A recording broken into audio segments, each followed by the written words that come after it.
So with all the corona going on, it's easy to forget that we actually still have a presidential election this year, and it's basically set on it because what was it last week or the week before? Bernie finally dropped out, realizing he doesn't have a chance to win, and in not so surprising fashion, immediately after dropping out, he endorsed Joe Biden. Um, what a coward! Like that is the most cowardice thing ever. And Bernie Sanders is kind of the progressive version of Ron Paul. They're kind of seen as that same thing. And does anybody remember Ron Paul endorsing John McCain or Mitt Romney in '08 and 2012?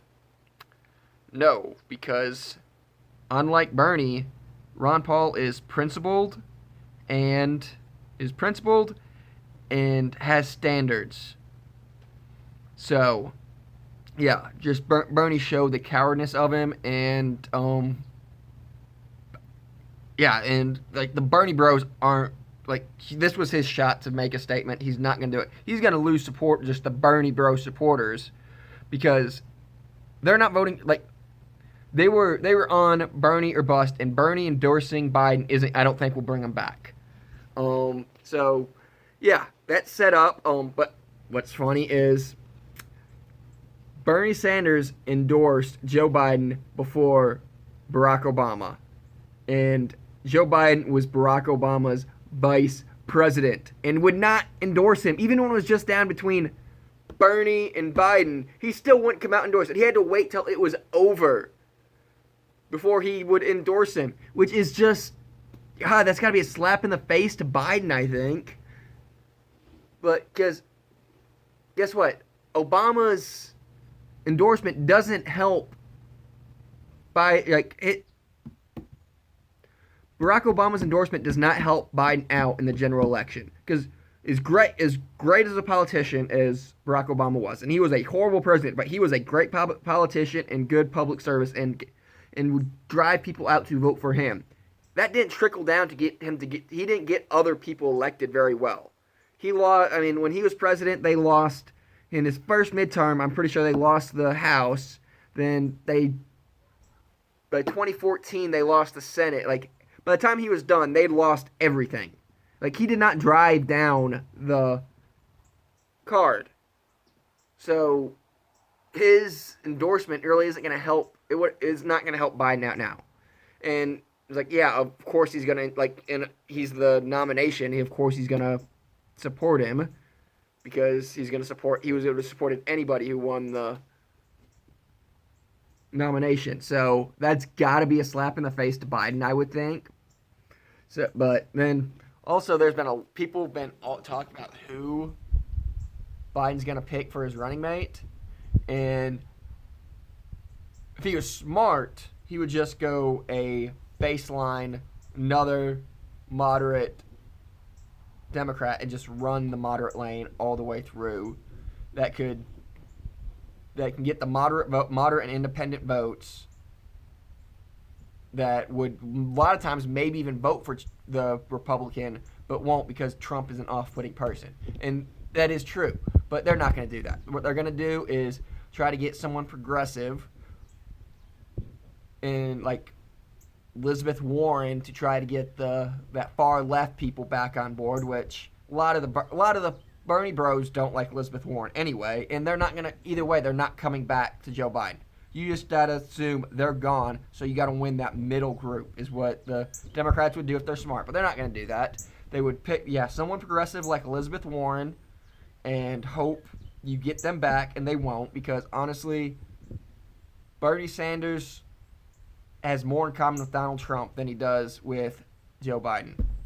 They're both populists. One's a left-wing populist, the other's a right-leaning populist, but they're both populist. So there's already like 25% of Bernie Sanders supporters have said that they would vote for Donald Trump over Joe Biden. So you got to assume those people are gone.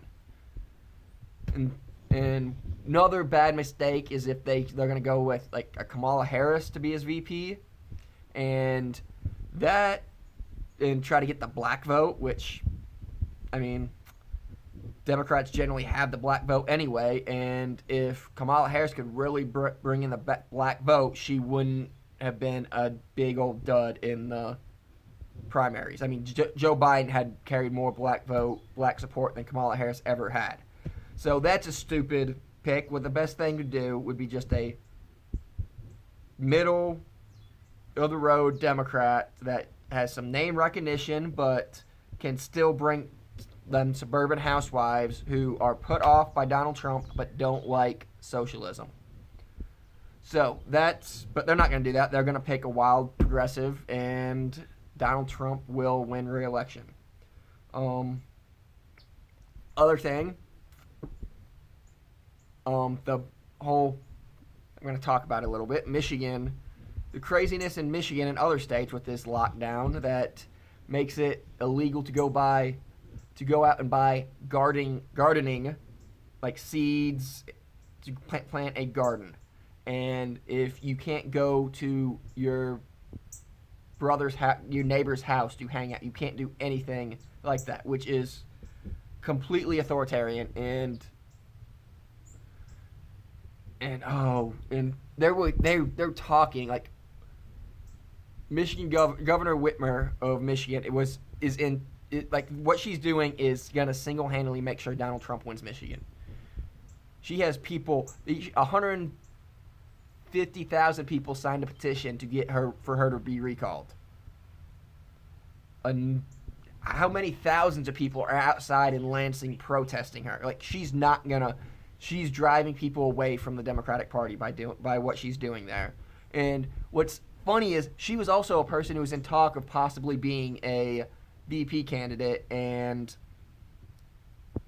yeah, now she's without, because she was in talks with that because she's a Democrat, and Michigan's a state that Trump really needs to win. It was a state, both of them need to win. Biden really needs to win. Trump won it in 2016, and it's a up for grabs state, but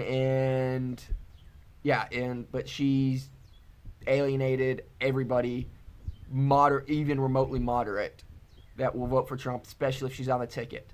So yeah, that's my thought on that. Biden being the nomination is gonna almost guarantee Trump wins.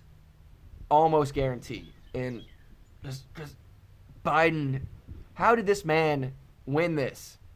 That's how bad the Democratic candidates were. That the man who is clearly suffering from dementia won.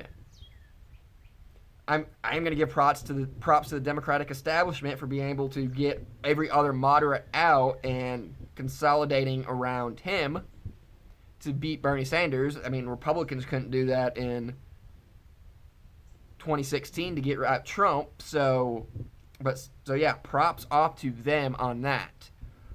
But it's all like, how is he your nomination? It's like if my grandfather was running for president. They're both just as much there mentally, and it's sad. I don't see how his wife, his son, how none of them are saying, "Hey, Dad, you can't run for president. Like you're not mentally stable enough to do this." And it's sad that no one is stopping him from doing this. We don't let my grandfather drive, and I think he's more mentally there than Joe Biden. I mean, my grandfather's never called my grandmother his sister, so never got him confused. So yeah, I honestly feel bad for Joe Biden, and that's what also, if they get a progressive VP, will drive people away from Joe Biden more than if he was a normal, younger, moderate Democrat, because you got to assume he's not making it 4 years. I mean, you just see the aging it does on every other president when they're young, the stress of the job. Imagine what it would do to him. So, yeah, that's what's been going on in politics. Besides coronavirus, what's going on in the news and the election? That's my thought. Trump wins in a cakewalk, and yeah, and I have no dog in this fight at all. Just so people know, it's like I'm not voting for either one of them. But yeah, it's set up nice, and it's gonna set up for the debates. If we have debates, if we even have an election, who knows with this craziness? But the debates will be super fun. I'm gonna watch them. It's gonna be great TV. So yeah, that's what's going on. If any thoughts on who Joe Biden's VP should be, yeah, comment, let me know. Yeah, so thank you all for watching. Please like, share, and subscribe, and I'll see y'all next time.